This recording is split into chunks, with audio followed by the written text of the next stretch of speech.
Ooh, yeah. Welcome, everyone. I'm Aaron. With me is Ricky. And here we have the next Zelda game. Legend of Zelda. A Link to the Past. Link to the Past. Long ago, in the beautiful kingdom of Hyrule, surrounded by the mountains and forests, legends told of omnipotent and omniscient golden power that resided in a hidden land. Don't try to correct me and then mess it up. Many people aggressively sought to enter the hidden golden land. So what's going on in that picture? That's people messing each other's day up. Yeah, I'm guessing one side's the group trying to get into the hidden golden land. But no one ever returned. One day, evil power began to flow from the golden land. So the king commanded 7 wise men to seal the gate to the land of the golden power. The golden power. I'm guessing this is to do with the Triforce or something? That seal should have remained for all time. Oh yeah, there's the wise men. One's really short compared to the others. But when these events were obscured by the mists of time and became legend. It's always really like nerve-wracking doing these read outs because it's sort of like, I don't want to mess up, so I'm going to look like a numpty if I can't read a simple sentence. Well, if people don't like it, we'll skip this part. A mysterious wizard known as Aghanim came to Hyrule to release the seal. He eliminated the good king of Hyrule. Oh, that's a bit harsh. Just stab her in the back. Yeah. So that's Zelda. And I guess that's Aghanim. Through evil magic, he began to make descendants of the 7 wise men vanish, one after another. There was a real dramatic pause on that one. Possibly in the Japanese, it wasn't as... Possibly. He's doing some jazz hands. Woo. So that's not Zelda. That's obviously one of the descendants. Yep. And the time of destiny for Princess Zelda is drawing near. There we go. There's your story. Let's. So if you guys, want to read all that without our voices, by all means, go back and just press mute. It's fine. We don't mind. I won't take it to heart. I'm not a voice actor, artist. Okay, here we go. All right. We're keeping it pretty unimaginative and simple with Link. Yeah, we just go, Link. We'll go Link. If it's going to be anything else, we probably should have discussed it before now. So we're just going to go with Link again. If anyone out there has a recommendation for what to name our hero next time, let us know. Yeah, we're not creative. Yeah, exactly. Well, if you know what the next game is going to be, anything that's a really sort of interesting Ocarina of Time name for it, then I can't wait for Ocarina of Time. But I'm very much looking forward to this. Yep. I mean, at this point, anything after the previous one. Oh, yeah. Please help me. No, I'm not going to do that. All right, someone's calling out for help. I definitely can't do female voices. I'm a prisoner in the dungeon of the castle. My name is Zelda. Ah, okay. Because I just from the beginning, I would not have known it was female. The wizard Aghanim has done. Oh, come on. They're pleading for help in a hero story. Yeah, it's clearly a woman. Female. Probably in a tower. Missing girls, now only I remain. Aghanim has seized control of the castle and is now trying to open the 7 wise men's seal. I am in the dungeon of the castle. Oh, the dungeon, the second one. Yeah, towers or dungeons? Please help me. I mean, is she telepathic or is she just got her head out the window just help? You know what I mean? How does Zelda achieve this? I'm sure there is some explanation we don't know of. Link, I'm going out for a while. I'll be back by morning. Don't leave the house. So I'm not sure who this bloke is. I don't think it's your dad. Yeah, I don't know. Maybe it's it looks to me it looked a little bit like Mario came to join the franchise. Not quite. But that's a bit suspect, isn't it? He's like, Link, don't leave the house. I'm going out. And he picks up a sword and shield and just walks. Imagine if you were there at home and your dad's like, all right, mate, I'm just popping out for a bit. Stay home. And he whips on a balaclava and pulls out a sawn-off shotgun. What the fuck? Maybe he got the message as well and went, No, I'm off to help. No, I know. I'm just saying how dodgy it looks. Like imagine if that happened with as the same with your own parents or something. You'd be like, the fuck. And you just got a message of someone saying, "Please help me." You're like, wait a second. Something suspicious, even more suspicious going on. All right. So first things first, we don't listen to him whatsoever because he's not our real dad. We're gonna smash some stuff. And here. even if he is, like, that's a boring game if we do. So we're gonna. Yeah, imagine if you just sat in there for a while. It's like Far Cry 4 or whatever. You just wait and then game over. Yeah. Help me. I'm in the dungeon of the castle. Yep. I know there is a hidden path from outside of the castle to the garden inside. Okay. Well, I don't think I'm getting by these lads. What are you doing up late, kid? You can stay up when you're grown up. Oh, whoop. I see you brought a map so you don't get lost.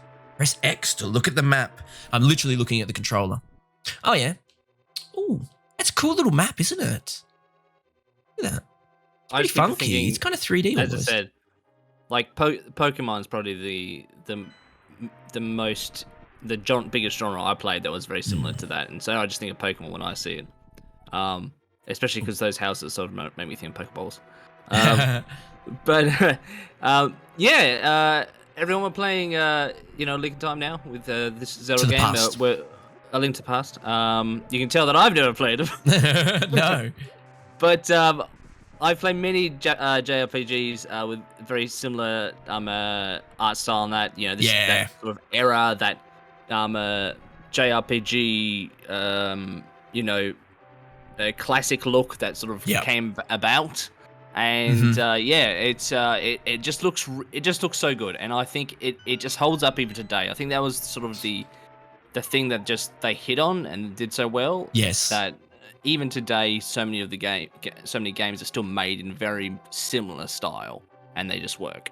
That's it. It's an art style that works, and as you said, it ages well. I know you're in the. I've already gone through the hidden path, Zelda. But it holds up well. Games on the NES and that, not so much. But SNES games and even the PlayStation games that were 2D, PlayStation 1 definitely. Oh, Link. I can't remember what voice I did for this guy. I didn't want you involved in this. I told you not to leave the house.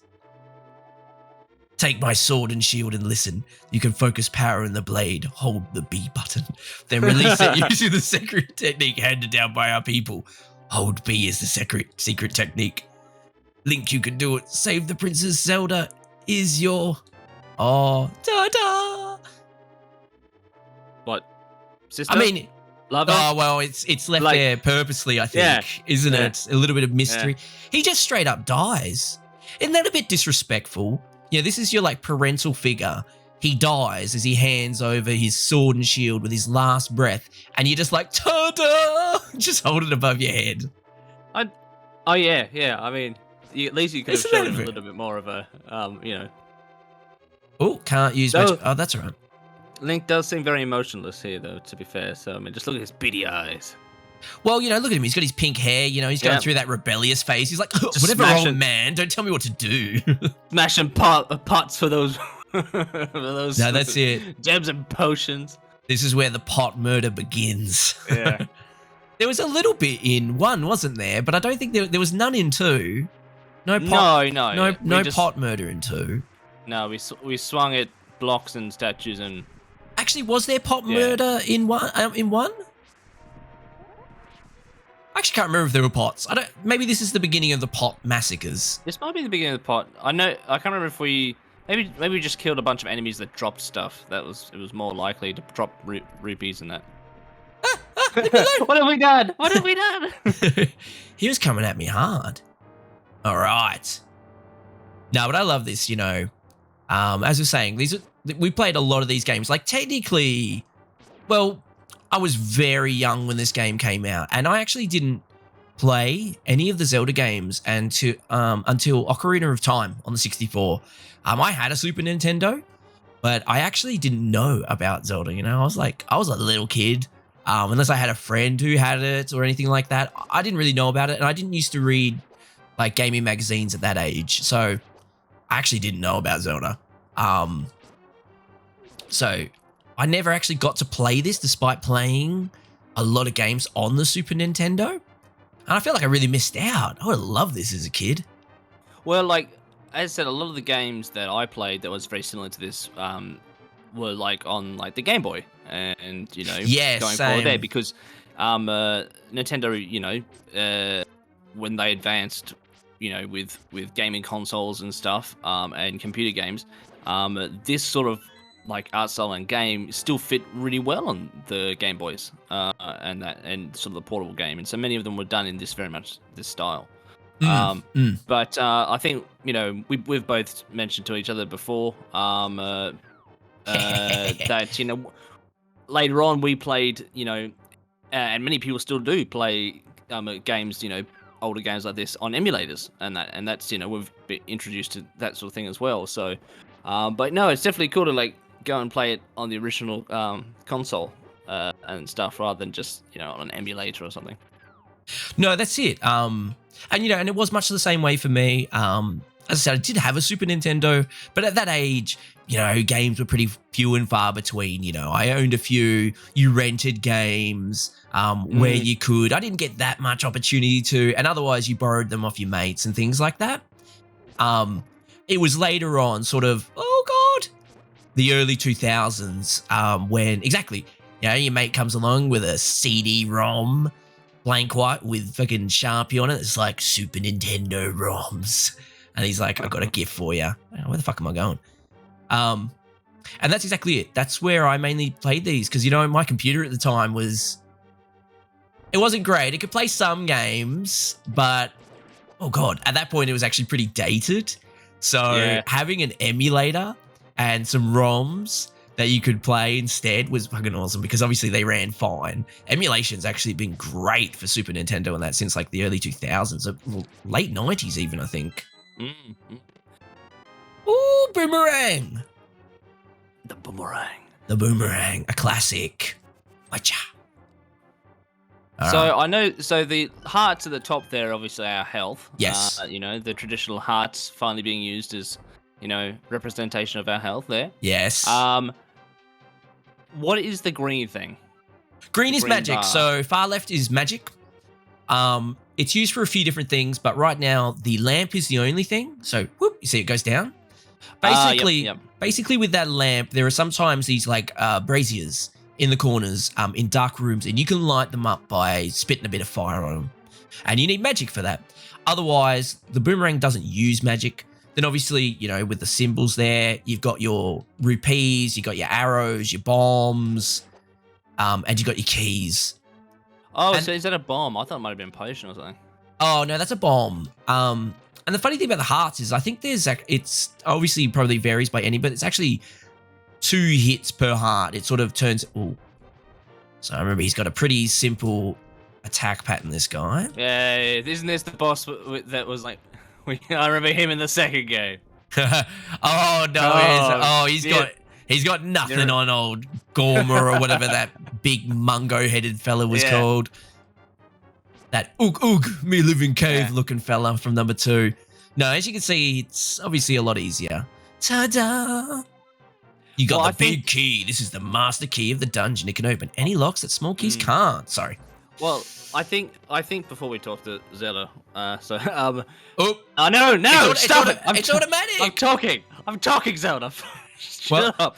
Zelda is butting in. It's the game's named after her. What I was gonna say was like, I guess if you're watching this and you are unaware, you may like the game and that, but between the first and second game, there is only around a year, I think a year and a half or so, between the games. So I guess you could try and sort of blame a lot of the problems of the second game on that fact, like trying to rush out the game. But there's over 6 years between the last game and this one, so they've had a lot of time to actually develop it and make it and get the formula right. And really just make it more accessible for like more general audience, I guess. You want people of all ages. And I think that, to sort of come along and play it and have fun. Whereas the last one was really difficult and just Yeah. I can see a lot of people, a lot of kids in that just short attention span going, no, not playing this anymore. No, a lot of people didn't get through too. They didn't bother. They gave up at Death Mountain, and honestly, don't blame them. The game, NES games were made in a different way. They were made to be brutal. Like, it was meant to be an accomplishment to beat them, you know? Like, Metroid's really hard on the NES as well. There's a lot of that. Whereas by the time of the Super Nintendo, especially seeing this is like 92 or something like that. 91, yeah. 91. The design philosophies had changed. Oh, sorry. Obviously, you can see the boomerang still stuns enemies. I love them falling off. That is they did a good touch. The little Looney Tunes leg thing. Yeah. But yeah, the design philosophies have changed. At this point, you want people to get through your game. You know, you want them to enjoy the whole experience. There we go.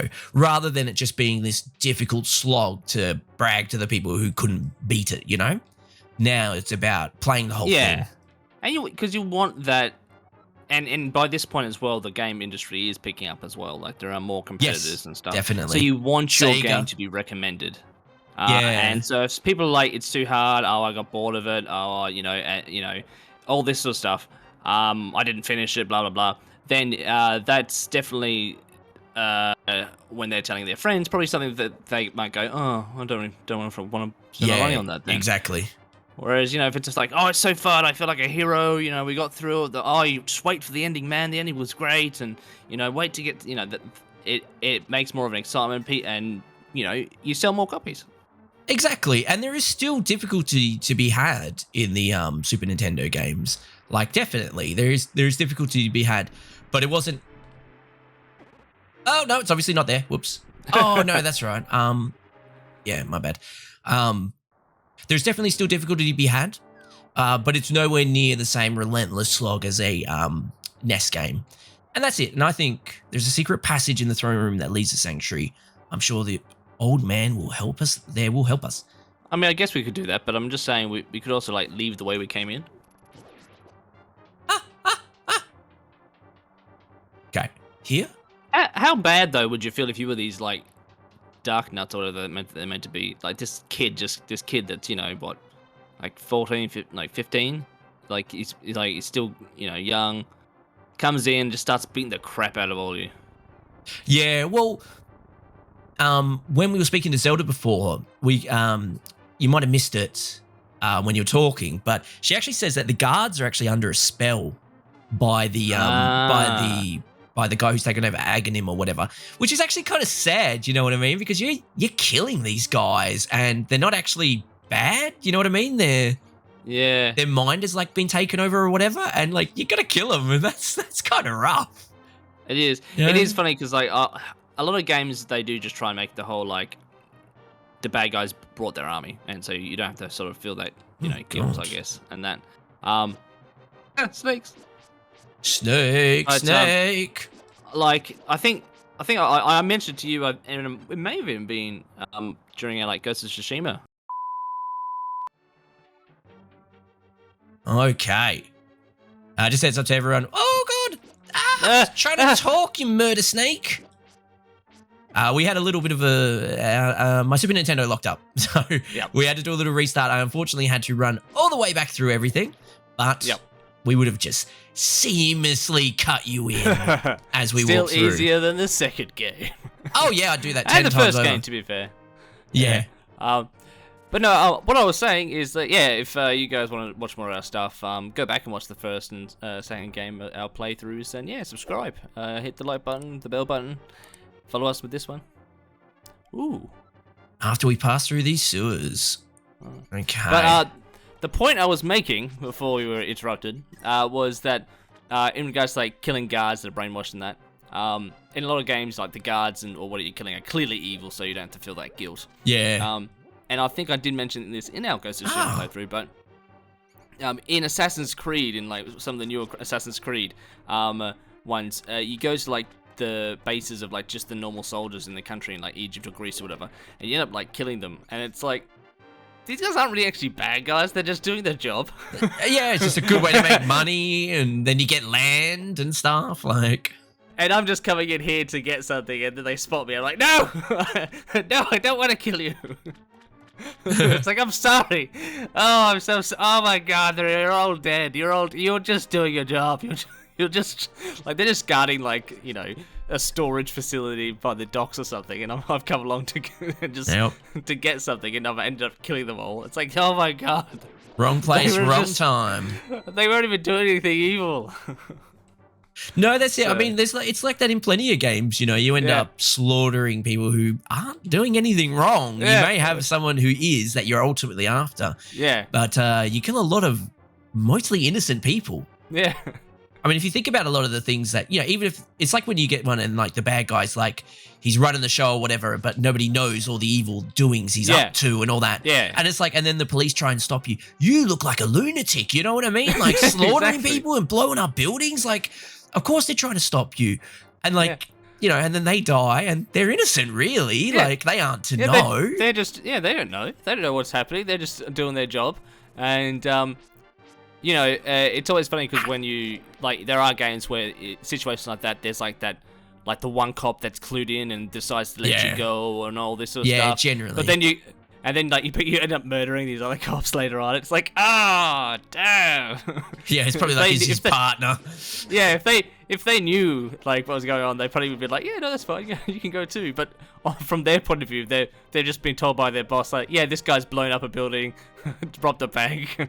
Yeah, that's it. Killed Mr. Smith, and they're like, who's Mr. Smith? Oh yeah, no, he was just a banker dude. Like Mr. Smith's rid of this evil dude, but the cops don't know. So no, like if you look into some games like that, it and movies. And movies, yeah. Yeah. No, that's exactly it, And even if you were to tell them what's going on, why would they believe you? You're the psycho killing people. Yeah.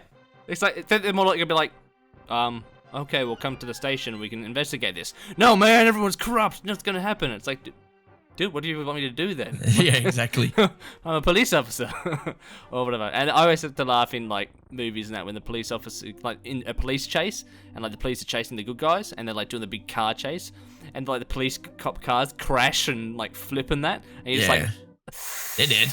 I hope they're not dead. Princess Zelda, you are safe. Is this your doing, Link? How the fuck do you know my name? I know, right? Oh, sorry, it's the name badge. Okay. Yes, it was. Nah, Link who helped me escape from the dungeon. When I was captive, the wizard said, once I have finished with you, the final one, the seal of the wise men, will open. Link, you must not let the land of Hyrule fall into the wizard's clutches. If he releases the seal of the 7 wise men, evil power will overwhelm this land. Before that happens, before it's too late, destroy the wizard before he destroys all of Hyrule. God, I need a breath. Come on. You can do it. You can. I'm being really breathy with the, sort of breathy, so it was like, wasn't really oxygen efficient. I sense that a mighty evil force guides the wizard's actions and augments his magical power. The only weapon potent enough to defeat the wizard is the legendary Master Sword. I don't know who's talking right now. It is said that the village elder is the descendant of one of the 7 wise men. Maybe he can tell you more. I will mark his house on your map, but watch your every move. I am certain that the castle soldiers will be looking for you now. Oh, it's the old mate. I will help Princess Zelda here. Do not worry. Seek the elder. Yes, I understand. So there's 2 things I want to point out there. Number 1, why did they not just kill Zelda or make her disappear straight away? Oh, yeah. I guess... Oh, is that add a heart? Yeah, nice. That adds a heart. Yeah, heart containers. I guess we could say maybe that the ritual that they needed to make her disappear or something was taking time. I don't know. But 2, aren't they going to be after the wise man? Because didn't they clearly say they were after the descendants of all the like the old man? Because like the but I think they might be like hiding. Is more the point. We will find out as we go. Yeah. It's like, go find him. All right, where is he? We don't tell you. He's dead. No, he did tell you. He marked it on your map where he lives. Oh, did he? Yeah, he marks where he lives on your map. Yes. Okay. So, no, they're not completely useless, these ones. They actually give you a little bit of direction. Nice. But I think that's a pretty good place to leave it for this episode. Yes, no, we've sort of come into the start of this and already enjoying it far more. Definitely. We've rescued Zelda. Yes. Now we just got to rescue Hyrule. Yep. No, like this is like completely the opposite of the previous two games, where the Zelda was the last thing we rescued. Yeah, that's it. She's just there having a nap. Wow. Surely this is the end of the game. Like, surely, that was like we rescue Zelda, we get here, we're like, wow, that was easy. Done. I guess she's not completely useless in this, but you're still expected to go do the grunt work. You know what I mean? Yeah, I think the idea maybe was like to, as opposed to the two previous games, to change it up a bit and be like, you know, you go and get Zelda out of the prison, sort of rescuing her, and everyone's been like, oh wow, okay, that was easy though. Yeah, that's it. Oh, we saved the princess first. That's it. Flip the formula on its head. But no, that is the first episode of this game. I'm really enjoying this. I really like this game so far. Can't wait to get a bit more through it. But thank you everyone for joining us. Hopefully you'll stick around for the next episode. If you like the video, please chuck it a like. Beg. You know, subscribe if you want to keep up with the series. And hopefully we'll see you in the next one. Yes. But until then, it's to be continued. To be continued. We'll catch you later. Bye-bye.